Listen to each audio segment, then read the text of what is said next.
You know that feeling when you pour your heart and soul into a project? You come up with this perfect, elegant solution, and then you watch it completely fail? It's so frustrating, but it happens all the time. And the reason? Well, it often has nothing to do with how good your answer was. It has everything to do with how good your question was. So, to really get why this happens, we have to talk about this powerful bias that we all have. It's this immediate, almost irresistible urge to jump straight into solving things. It's a mental shortcut that I like to call the solution trap. I mean, come on. This feels familiar, right? You've been there.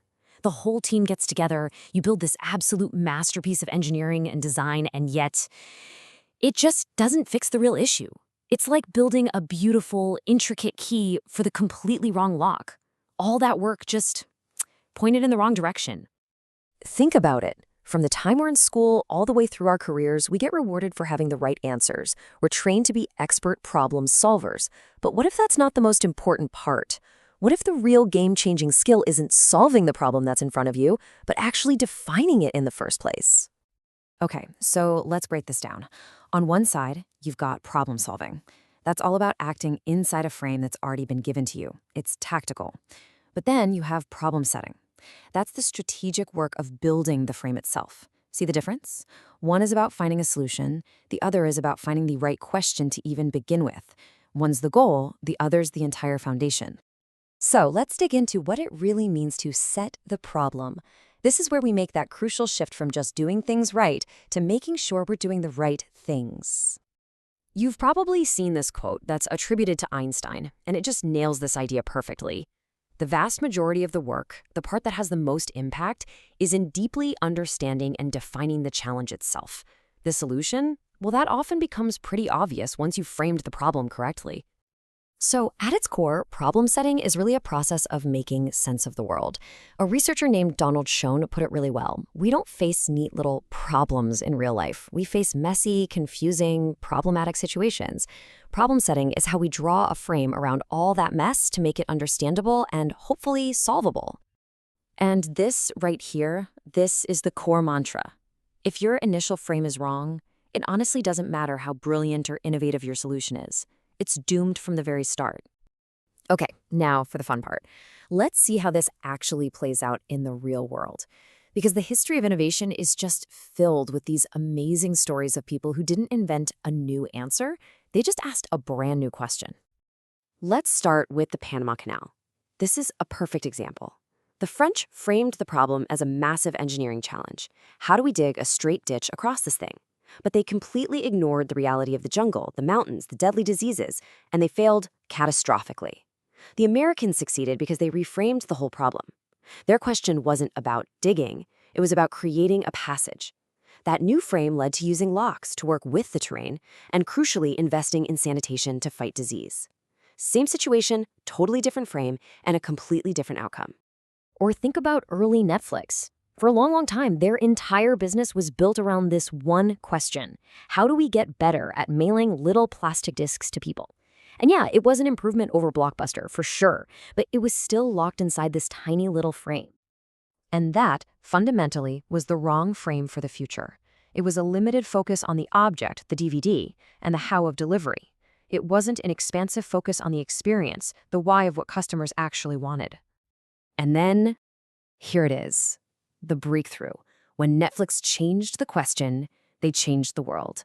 All of a sudden, it wasn't about DVDs anymore. It was about instant access, about convenience, about entertainment on demand. This is the question that gave birth to streaming and absolutely destroyed their competition. Okay, how about the legendary story of the Post-it note?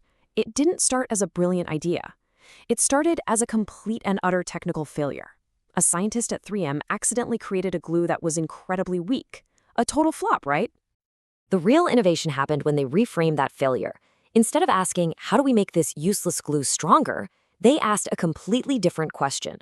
What if that weakness? What if that was actually a feature? That single reframe turned a useless product into one of the most successful office supplies in history. All right, one last example, this time from the corporate world. For years and years, big companies approached sustainability with a really simple question. How can we reduce our environmental costs? It was all internal, all defensive. Unilever broke through when they completely reframed it.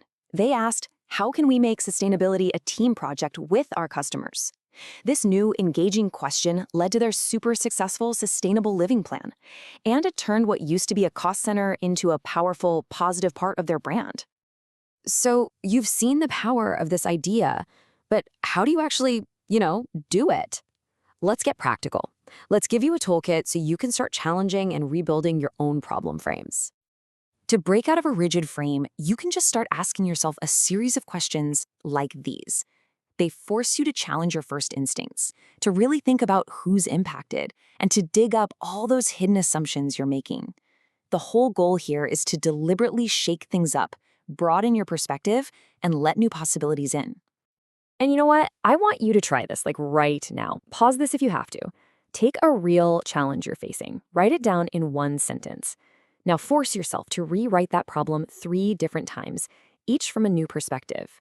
You will be absolutely amazed at how fast new ideas and totally different solutions start to pop up just from changing the words.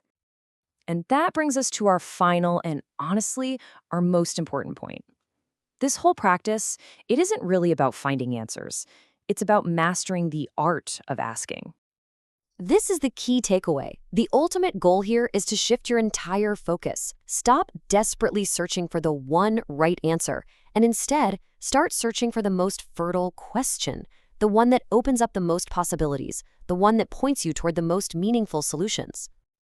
And that is the thought I really want to leave you with. Think about your work, your projects, maybe even your life. What's one big, important problem you're facing right now that might just be waiting for you to look at it differently? What new question could you ask that might just change everything?